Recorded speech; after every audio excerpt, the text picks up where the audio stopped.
वक्त से लड़कर जो अपना नसीब बदल दे, इंसान वही जो अपनी तकदीर बदल दे। कल क्या होगा कभी मत सोचो यारो, कल क्या होगा कभी मत सोचो यारो, क्या पता कल वक्त खुद अपनी तस्वीर बदल दे।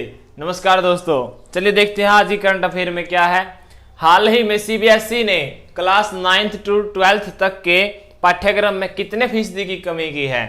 तो जो सीबीएसई है उसने 9वीं से लेकर 12वीं तक के बच्चों के पाठ्यक्रम में सिलेबस में 30% की कमी की है। जो सीबीएसई है उसकी स्थापना कब हुई? 1962 में। 1962 में। इसका हेडक्वार्टर कहां पर है? न्यू दिल्ली। और इसके चेयरमैन हैं वो कौन है? मनोज आहूजा। तो सीबीएसई की फुल फॉर्म क्या है? Central board of secondary education. Central board of secondary education. Next question है, हाल ही में किस राज्य में 5 जल आपूर्ति परियोजनाओं का उद्घाटन किया गया है? तो दोस्तों मणिपुर में 5 जल आपूर्ति परियोजनाओं का उद्घाटन किया गया है। मणिपुर। मणिपुर की राजधानी क्या है? इम्फाल। कैपिटल क्या है? इम्फाल। और यहाँ के सीएम कौन है? एन बीरेन सिंह। एन बीरेन सिंह। लोकसभा सीटें 2, राज्यसभा सीटें 1 और विधानसभा सीट कितनी है? 60। यहां पर लाई हरोआ नामक त्योहार, दोस्तों वेरी इंपॉर्टेंट है, लाई हरोआ। लाई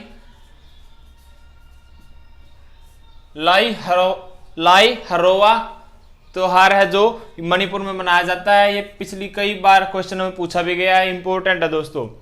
तो नेक्स्ट क्वेश्चन है, हाल ही में AIBA रैंकिंग में कौन शीर्ष पर रहा है? तो अमित पंघाल। AIBA रैंकिंग में शीर्ष पर कौन रहा है? अमित पंघाल। कहां से है ये? हरियाणा रोहतक से। 52 किलो के जो प्रतिभागी हैं उनमें इनका सिलेक्शन हुआ है। AIBA में जो इंटरनेशनल बॉक्सिंग एसोसिएशन है इसमें भारत के टोटल 24 खिलाड़ियों को सेलेक्ट किया गया, जिनमें से 13 महिलाएं हैं और 11 पुरुष हैं। और हरियाणा से, केवल हरियाणा से 11 खिलाड़ी सिलेक्ट किए गए हैं। हरियाणा से 11 खिलाड़ी सिलेक्ट किए गए हैं। AIBA की फुल फॉर्म क्या है? International boxing association. इसका हेडक्वार्टर कहां पर है? जिनेवा, स्विट्जरलैंड में। इसकी स्थापना कब हुई थी? 1946 में। AIBA की स्थापना कब हुई थी? 1946। इंटरनेशनल बॉक्सिंग एसोसिएशन और इसका हेडक्वार्टर जिनेवा, स्विट्जरलैंड में। नेक्स्ट क्वेश्चन है, हाल ही में सुशील गौड़ा का निधन हुआ है, वे कौन थे? सुशील गौड़ा एक टीवी अभिनेता थे।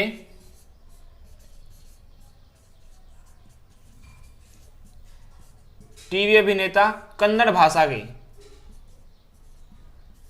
भाषा के टीवी अभिनेता थे। ये एक फिटनेस ट्रेनर भी थे। नेक्स्ट क्वेश्चन है, अभी पीएम ने जो नरेंद्र मोदी है वे उन्होंने जस्कर रेंज के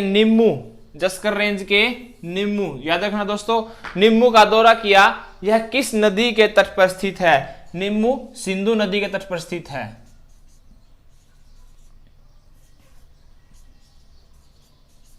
सिंधु नदी के तट पर स्थित है। यह कहां पर है? लद्दाख में। लद्दाख में। रिवीजन करते हैं दोस्तों एक बार। पहला, हाल ही में सीबीएसई ने क्लास 9th to 12th तक के पाठ्यक्रम में कितने फीसदी की कमी की है? दोस्तों कोरोना वायरस के चलते बच्चों की पढ़ाई में बहुत असर पड़ा है, तो इस करके उसने 30% सीबीएसई ने क्या की है? पाठ्यक्रम में कमी की है। सिलेबस है जो 30% घटा दिया है। नेक्स्ट क्वेश्चन, हाल ही में किस राज्य में 5 जल आपूर्ति परियोजनाओं का उद्घाटन किया गया है? किस राज्य में किया गया दोस्तों? मणिपुर में। मणिपुर की राजधानी इम्फाल। यहाँ के CM N Biren Singh. Lok Sabha seat 2, Rajya Sabha seat 1, Vidhan Sabha seat 60 और लाई हरोआ, दोस्तों याद रखना है, लाई हरोआ त्योहार कहां मनाया जाता है? मणिपुर में। नेक्स्ट क्वेश्चन, हाल ही में AIB रैंकिंग में कौन शीर्ष पर रहा है? अमित पंघाल, जो हरियाणा के रोहतक जिले से हैं, जिन्होंने 52 किलो के प्रतिभागियों में सिलेक्शन लिया है। और टोटल भारत से 24 खिलाड़ी सिलेक्ट हुए हैं, जिनमें से 11 केवल हरियाणा के हैं। और 1946 में AIBA की स्थापना हुई थी। इनका हेडक्वार्टर कहां पर है? जिनेवा में, स्विट्जरलैंड, जिनेवा।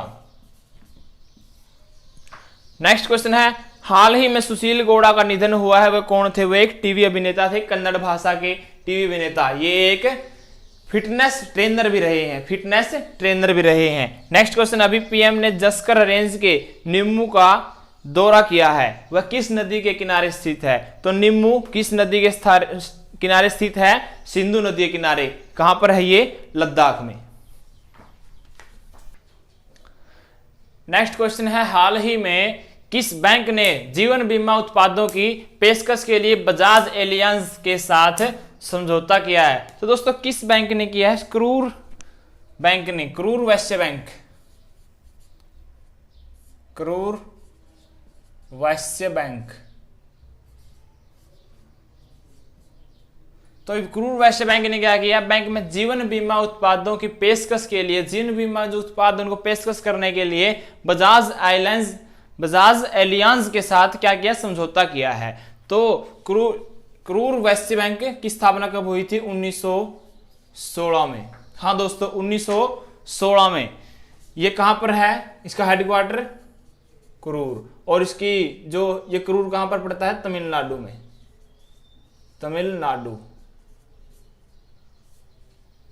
नेक्स्ट क्वेश्चन है, किस देश ने आधिकारिक रूप से WHO से अलग होने का ऐलान किया है? वर्ल्ड हेल्थ ऑर्गेनाइजेशन से, वर्ल्ड हेल्थ ऑर्गेनाइजेशन से अलग होने का ऐलान किसने किया है? अमेरिका ने।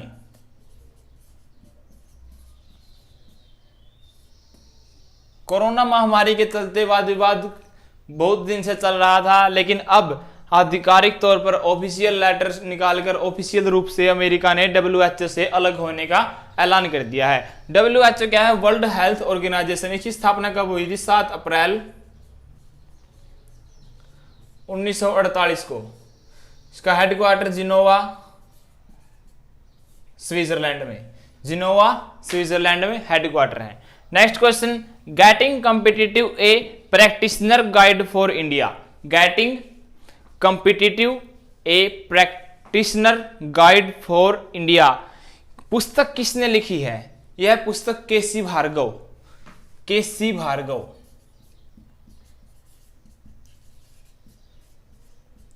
केसी भार्गव ने लिखी है। कौन है? ये मारुति सुजुकी के जो चेयरमैन हैं। मारुति सुजुकी क्या है? चेयरमैन। केसी भार्गव ने क्या लिखा है? Getting competitive A practitioner guide for India पुस्तक लिखी है। जो किसने लिखी? केसी भार्गव ने, और मारुति सुजुकी के चेयरमैन हैं। नेक्स्ट क्वेश्चन, हाल ही में कौन सा देश चेचक से मुक्त घोषित किया गया है? दोस्तों चेचक से मुक्त 2 देश घोषित कर दिए हैं, मालदीव एवं श्रीलंका। मालदीव व श्रीलंका। मालदीव और श्रीलंका को चेचक से मुक्त घोषित कर दिया गया। किसने किया है ये घोषित? WHO ने। WHO ने इसको चेचक से मुक्त घोषित किया है। WHO ने विश्व से चेचक बीमारी को हटाने का 2023 टारगेट रखा था। 2023। तो मालदीव और श्रीलंका ने 2020 में इस टारगेट को कंप्लीट कर दिया गया है। किसने रखा? WHO ने। WHO की full form world health organisation. World health organisation की स्थापना 7 अप्रैल 1948 को, 7 अप्रैल 1948 को। हेडक्वार्टर जिनोवा। जिनोवा कहां पर है? स्विट्जरलैंड में। एक बार रिपीट करते हैं दोस्तों, हाल ही में किस बैंक ने जीवन बीमा उत्पादों की पेशकश के लिए बजाज एलियांज के साथ समझौता किया है? करूर वैश्य बैंक। इसका हेडक्वार्टर करूर में है। इसकी स्थापना 1916 में हुई थी, और ये कहां पर है? तमिलनाडु में। नेक्स्ट क्वेश्चन, किस देश ने आधिकारिक रूप से WHO से अलग होने का ऐलान किया है? तो अमेरिका ने WHO से अलग होने का ऐलान किया है। Getting competitive A practitioner guide for India पुस्तक किसने लिखी है? यह पुस्तक केसी भार्गव ने लिखी है, और जो केसी भार्गव है वो chairman of Maruti Suzuki, chairman Maruti Suzuki के चेयरमैन हैं। नेक्स्ट क्वेश्चन है, हाल ही में कौन सा देश चेचक से मुक्त घोषित किया गया है? हाल ही में मालदीव और श्रीलंका को चेचक से मुक्त घोषित किया गया है। WHO द्वारा इसको घोषित किया गया है। टारगेट था 2023 का, लेकिन 2020 में ही इन दोनों देशों ने अपने टारगेट को अचीव कर लिया। नेक्स्ट क्वेश्चन है, हाल ही में किस राज्य में वीडियो कॉन्फ्रेंसिंग के जरिए या वीडियो कॉन्फ्रेंसिंग के माध्यम से अरियालूर मेडिकल कॉलेज की आधारशिला रखी गई? तमिलनाडु। तमिलनाडु के प्रधानमंत्री एडापट्टी के पलनीस्वामी ने वीडियो कॉन्फ्रेंसिंग के जरिए इस मेडिकल कॉलेज की आधारशिला रखी। तो कौन थे एडापट्टी के? पलनीस्वामी। कैपिटल क्या है? चेन्नई। लोकसभा सीटें 39, राज्यसभा सीटें 18, विधानसभा सीटें 234। नेक्स्ट क्वेश्चन है, राष्ट्रीय मानवाधिकार आयोग ने मानवाधिकारों पर कोविड-19 के प्रभावों का अध्ययन करने के लिए किसकी अध्यक्षता में समिति गठित की है? तो हमारा राष्ट्रीय मानवाधिकार आयोग है ना, जो उसने मानवाधिकारों पर जो कोविड-19 के क्या क्या प्रभाव पड़े हैं, क्या क्या पड़ने वाले हैं, उनका अध्ययन करने के लिए किसकी अध्यक्षता में समिति गठित की है? तो दोस्तों के.सी. रेड्डी। के.सी. रेड्डी की अध्यक्षता में समिति गठित की गई है। किसने? राष्ट्रीय मानव अधिकार आयोग ने मानव अधिकारों पर कोविड-19 महामारी के द्वारा जो दुष्प्रभाव पड़े हैं उन प्रभावों का अध्ययन करने के लिए एक समिति गठित की गई है। उसकी अध्यक्षता किसने की है? के.सी. रेड्डी ने। नेक्स्ट क्वेश्चन और आखिरी क्वेश्चन इस वीडियो का, हाल ही में किस देश ने बलि दिए जाने वाले पशुओं के लिए डिजिटल हार्ट प्लेटफॉर्म लॉन्च किया है? तो दोस्तों बांग्लादेश ने। बांग्लादेश ने डिजिटल हार्ट प्लेटफॉर्म लॉन्च किया है सोशल डिस्टेंसिंग को लेकर, ताकि कोरोना के कारण सोशल डिस्टेंसिंग बनी रहे, लोग एक दूसरे से बहुत दूर रहें, तो इसके लिए डिजिटल हार्ट प्लेटफॉर्म लॉन्च किया है। बांग्लादेश की राजधानी क्या है? ढाका। यहाँ की जो पीएम वो कौन है? शेख हसीना। और हमारे भारत और बांग्लादेश के बीच एक एक्सरसाइज होती है, उस एक्सरसाइज का नाम क्या है? संप्रति एक्सरसाइज। तो दोस्तों एक बार रिवीजन करते हैं, हाल ही में किस राज्य में वीडियो कॉन्फ्रेंसिंग के माध्यम से अरियालूर मेडिकल कॉलेज की आधारशिला रखी गई? तमिलनाडु में। और जो इसकी राजधानी क्या है तमिलनाडु की? चेन्नई। जो सीएम है इसके, जिसने इसकी आधारशिला रखी है, एडापट्टी के पलनीस्वामी। लोकसभा की सीटें हैं 39, राज्यसभा की सीटें हैं 18 और विधानसभा की सीटें हैं 234। नेक्स्ट क्वेश्चन दोस्तों, राष्ट्रीय मानवाधिकार आयोग ने मानवाधिकारों पर कोविड-19 के प्रभावों का अध्ययन करने के लिए किसकी अध्यक्षता में समिति गठित की है? के.सी. रेड्डी। हाल ही में किस देश ने बलि दिए जाने वाले पशुओं पर के लिए डिजिटल हार्ट प्लेटफॉर्म लॉन्च किया है? बांग्लादेश। तो दोस्तों आज ही करंट अफेयर के कुछ महत्वपूर्ण क्वेश्चन थे। कल मिलते हैं कल की करंट अफेयर के साथ, तब तक के लिए नमस्कार, जय हिंद, जय भारत।